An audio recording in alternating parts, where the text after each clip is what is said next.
चलिए 3771 का भाग देते हैं 8 से।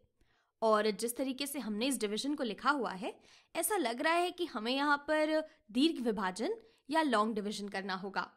तो इसके लिए हम शुरुआत करेंगे अपने सबसे पहले अंक, यहाँ ये जो थाउजेंड्स की प्लेस पर या हजार के स्थान पर अंक है 3, इससे।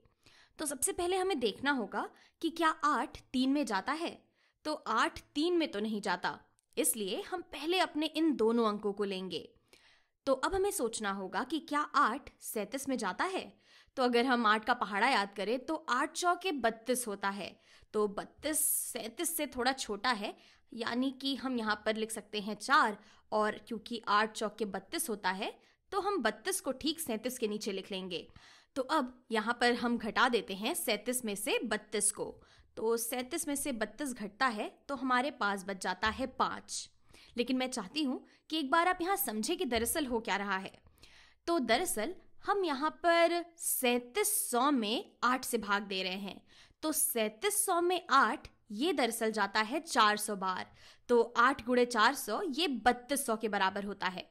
तो ये जो 32 है ये दरअसल दिखा रहा है 3200 को, यानी कि हम 3700 में से 3200 घटा रहे हैं और हमारे पास बच रहा है यहाँ पे 500। ये जो 5 है ये हमने 100 वाले स्थान के नीचे इसीलिए लिखा हुआ है।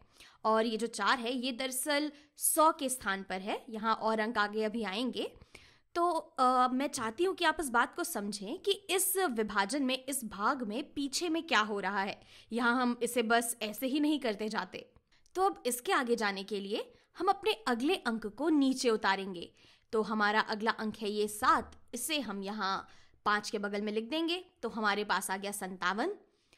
और ये 57 ये दरअसल 570 के बराबर है। और हमें सोचना है कि 570 में 8 कितनी बार जाता है। तो फिर से हम 8 का पहाड़ा अगर पढ़ें तो 8 पचे 40, 8 छक 48, 8 सती 56, 8 अठाई 64। तो 8 सती 56 यहाँ पर ठीक लग रहा है।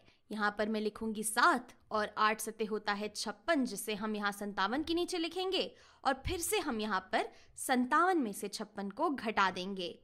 तो 57 में से 56 घटने के बाद हमारे पास 1 बचता है। और फिर आगे बढ़ते इसी तरीके से और अपने इस आखिरी अंक को नीचे उतार लेंगे। तो हमारा आखिरी अंक है 1, यहाँ आ जाएगा 11। अब हमें सोचना है कि 11 में 8 कितनी बार जाता है। तो फिर से अगर हम 8 का पहाड़ा पढ़ें तो 8 एक कम 8, 8 दूनी 16। तो 16 तो 11 से बड़ा हो जाता है।